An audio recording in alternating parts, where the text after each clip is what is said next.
Hello guys! So welcome back to another video. So ito yung BYD Seagull natin, nakakakuha lang natin. So ang agenda ko for today is magpakabit ng RFID kay BYD.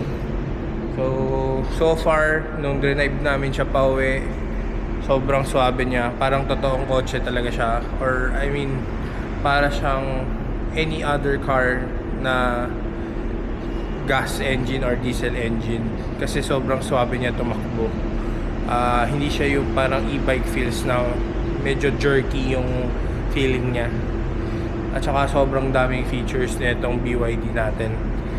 So yun, baka sa mga susunod na vlog ipapakita ko sa inyo yung mga features na nagustuhan ko sa kanya. So tara, samahan niyo ako, magpakabit tayo ng RFID. If I called you tonight, would it feel the same? Or have we both moved on to different names? Hi guys, so hindi pa kami nakapagpakabit ng RFID, pero may dinanan kasi akong errand kanina. Nagpa-dentist ako. Then habang nag-aantay kasi ako doon, meron akong nahanap na charger. So galing siya ng Cavite. Tapos kinausap ko siya. Then tumagal kasi ng mga 40 minutes yung dentist ko, plus yung antay mga 1 hour. So pinalalamove namin kaagad. Tapos ngayon dumating siya kaagad. So saktong sakto, after ko magpa-dentist, dumating sa bahay namin. So bumalik ako ng bahay, hindi mo na ako nagpakabit ng RFID. Testingin natin tong charger, tapos mamaya pakabit tayo ng RFID. Bale, pakita ko lang, ito yung binili natin na charger na dumating agad. Ayan, may saksakan na siya. Tapos ang kagandahan dito, based sa seller, hindi na natin kailangan yung grounding. Parang may built-in na grounding na ata to. So hindi na kailangan yung ikaklam mo pa sa bakal or sa copper, tapos ilalagay mo dun sa paso, kasi puro ganun yung mga nakita kong mga extension wire.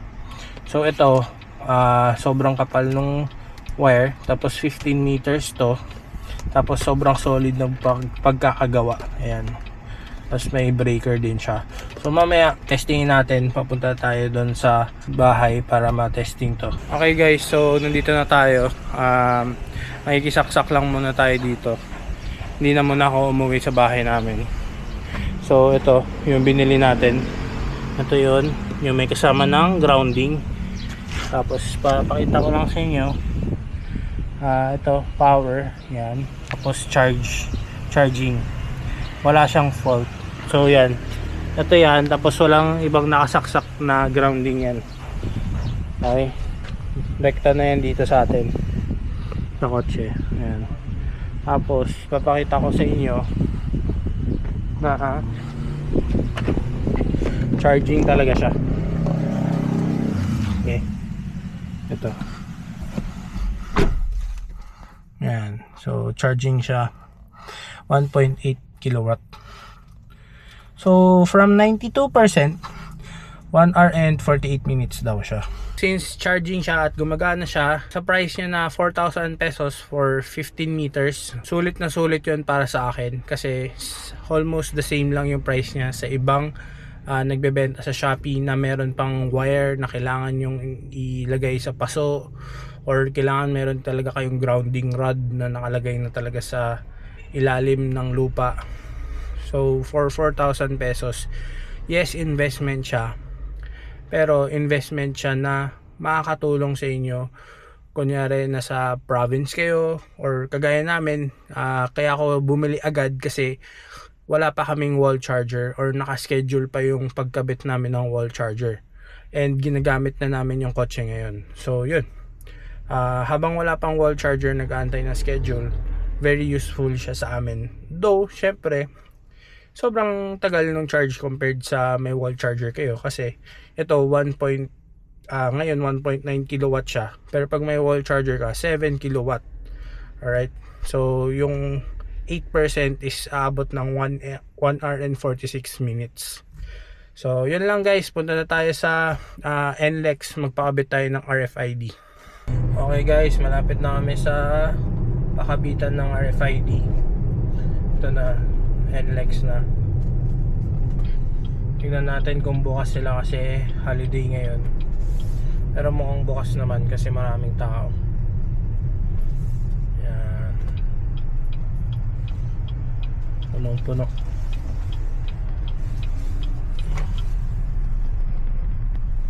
Okay guys, nakapagpakabit na tayo.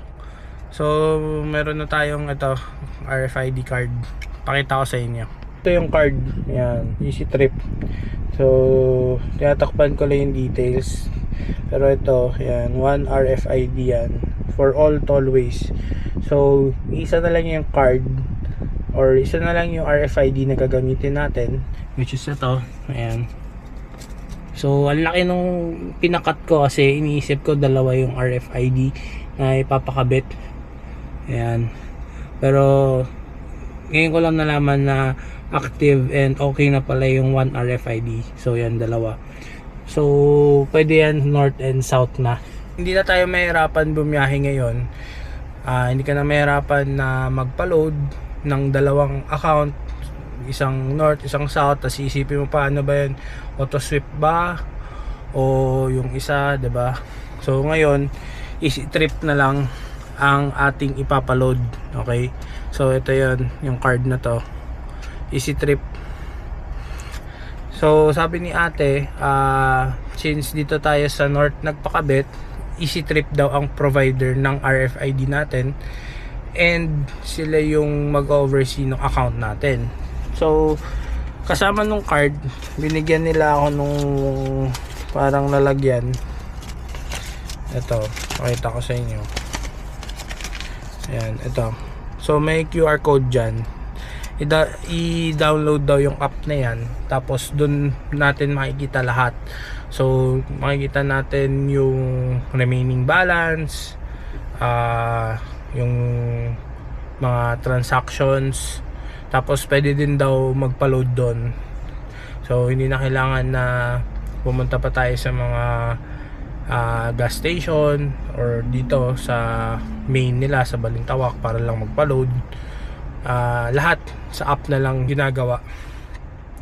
Okay, so sana mas mapadali ang ating biyahe, no. So ngayon palabas tayo kasi nandito tayo sa Balintawak. Palabas tayo ng, papasok tayo ng NLEX. Try natin kung effective or kung mabilis ba yung pag-read ng RFID. Okay, tapos mamaya punta kami ng Alabang. Check din natin yung south kung mabilis na rin ang pasok natin, 'di ba? Kasi yun yung madalas na problema, hindi na-read yung RFID. So ngayon babalitaan ko kayo kung okay ba magpakabit ng 1 RFID. Next na tayo dito sa Balintawak. Tingnan natin kung mariread nila agad yung RFID. Kung hindi, nag-ready tayo ng cash para hindi tayo maka-estorbo. Naka-ready din yung card natin just in case na hingin nila pag hindi nabasa yung RFID natin. Okay guys, tayo na. Okay, malayo pa lang nabasa na. Very good. Okay, so mamaya balikan ko kayo pag pa-exit na kami, pabalik na ng Manila. Tapos mamaya sa SLEX naman or sa Skyway pala. So guys, pabalik na ng Manila. Try natin. Okay, binasa ulit. Malayo pa lang binasa. Pero baka kasi syempre ano to ito yung teritoryo nila, north to So mamaya test natin Skyway. Pa south naman. Auto sweep naman 'yan. So balikan ko kayo pagka nasa Skyway na kami. Next na tayo. Tingnan natin kung kasing bilis ba nung sa north. Oo. Pwede na. Hindi kasing bilis kasi baka may konting factors yan. Pero pwede na. At least na-read, diba? Kesa sa hindi na kailangan pa natin iabot yung card. Okay. So yun, pag exit namin ulit sa Alabang, balikan ko kayo ulit. So ngayon magdadrive muna kami dito sa Skyway. Okay guys, malapit na tayo sa exit dito sa may Philinvest. So from doon sa Balintawak kanina na exit hanggang dito sa may pagbaba ng Skyway, naka 10% tayo.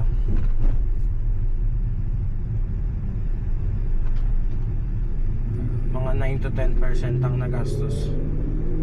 Okay din, nabasa din agad. So ayun guys, kung biyaheng Skyway at north kayo, maganda kumuha na kayo nung 1 RFID para hindi na kayo ma-hassle. Isa na lang yung loloadan nyo. Balikan ko kayo mamaya kung hassle ba yung pag-load at pag-download at paggamit ng app nila. So share ko lang din yung experience ko sa paggamit ng app. Sa app, meron silang live monitoring ng traffic doon. Pero updates lang yon. Hindi mo talaga makikita na parang Google na traffic dito or maluwag dito. Ano lang siya, purely text lang. Sasabihin lang nila na sa ganitong exit, traffic or light to moderate traffic yung exit na yon or yung lugar na yon. Yun, so may mga traffic update sila doon. Plus, doon ka na rin maglo-load nung RFID mo. So, kagandahan, since isa na lang yung RFID mo, hindi ka na mapapaisip na, ano ba to? North ba tong niloadan ko? South ba to niloadan ko? At least isa na lang. So, kunyari, niloadan yun ng 5,000. Kahit saan kayo pumunta, pa north, pa south, yun na yun, may load na kayo na 5,000. Hindi na yung hiwalay. So before 1 RFID kasi ginagawa namin, pag papunta north, sige load tayo ng 2,000. Papunta tayong south, sige load tayo ulit 2,000. So ngayon isang loadan na lang, 5,000, 4,000, any amount naman, yun na yun. Tapos kapag magpapaload kayo, pwedeng online banking, pwedeng mga GCash, pwedeng QR Pay. So sobrang convenient talaga niya.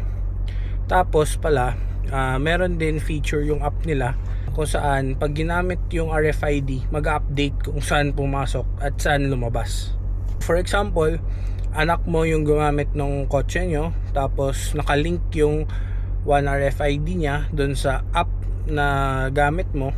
So makikita mo kung saan dumaan yung anak mo or yung kamag-anak mo, kapatid mo, nanay mo, kung sino man dun sa app, kasi nag-update siya na ito yung mga dinaanan mo or nilabasan mo na exit.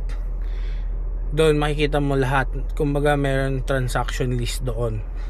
And the same time, syempre ang kagandahan doon, mache-check mo yung account mo kung talagang dumaan ka ba doon ng ganitong araw, ganitong oras, di ba? At least ma-audit mo, tama ba itong sinisingil sa akin ng toll booth or hindi. Yun lang guys, convenient siya para sa akin compared doon sa RFID na magkahiwalay.